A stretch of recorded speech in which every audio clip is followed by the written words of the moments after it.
Hi, I'm Alistair from Lazarus Training, and in this video I'm going to give you an interesting update about one of our ever popular courses, First Person on Scene, or FPOS.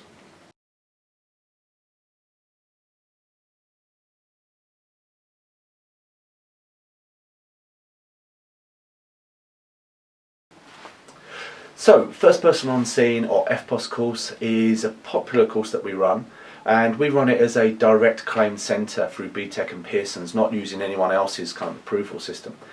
And the FPOS course was initially designed to be for community first responders. It's working within the local NHS system here in the UK. But because it's kind of like an advanced first aid course, it's become very popular in a number of different settings. People that want to know a bit more than your average first aid course but don't want to be full-time medical staff. So for an example, people working in the security industry, in close protection, FPOS has become a really popular course for. So we've been running FPOS courses for a number of years now, and the programme has changed slightly over that time. But as of the 1st of September 2020, i.e. a couple of days ago, there's been some new changes brought in. One of the highlights is it's now a level 3 course, which is a bit lower down than it was before, but probably makes it more accessible for many people. One of the things that's also going to affect the practical delivery of it is that the number of guided learning hours has been brought down. Now these are the time that you have to spend with a trainer, with an instructor, and it's dropped to somewhere in the region of 37 hours for most people.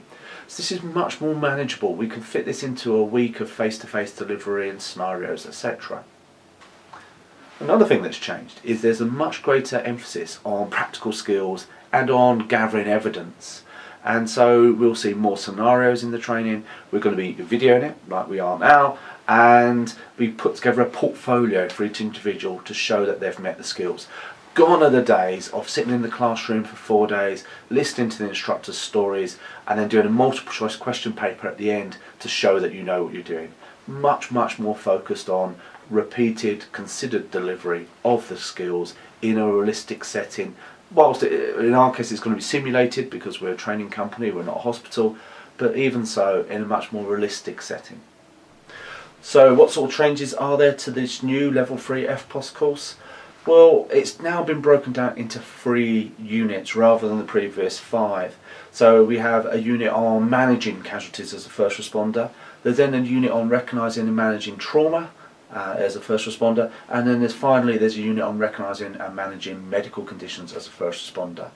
Now each of these are then broken down again into learning outcomes, and it's the topic matter is still basically the same. Dealing with injuries such as severe bleeding, managing people's airways, assessing breathing, helping people with their breathing, CPR, defibrillation, and use of equipment around the kind of those broader topics.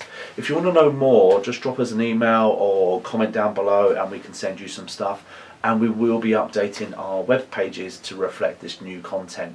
This new course is live already. Today when I'm filming this is the 2nd of September, it came live yesterday, so we can register new learners onto this system. If you're already registered with us or registered elsewhere for doing an FPOS course and you started it before the 1st of September, that course is still running and you have to the end of this year, 2020, to complete the learning programme. But this video and our focus now, moving forward, is about this new, much more focused, much more practical, much more scenario-based level 3 first person on scene course. So what are the changes to this new level 3 FPOS course? Well, there's quite a few of them. The thing is, it's much more centre based now. So it's down to the centre to assess the individual. Gone are the online tests that we were doing for a while back, but they've really got to gather a lot of evidence to show that it's you, that individual, that has actually done this work. So for us, we're going to increase the number of video cameras that we have out on the training courses.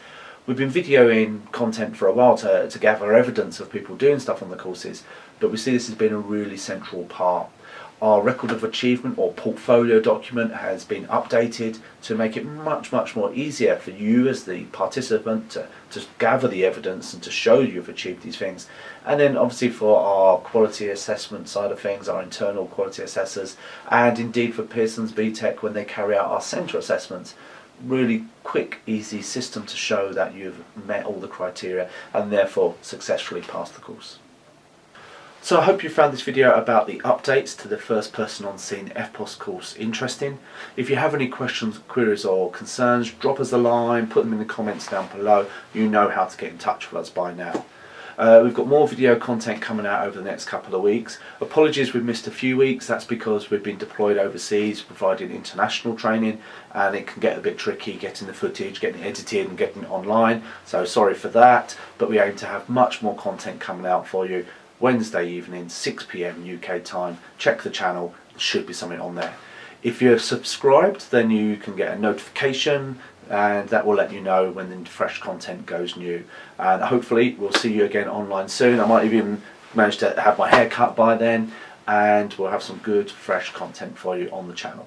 Until next time, bye then.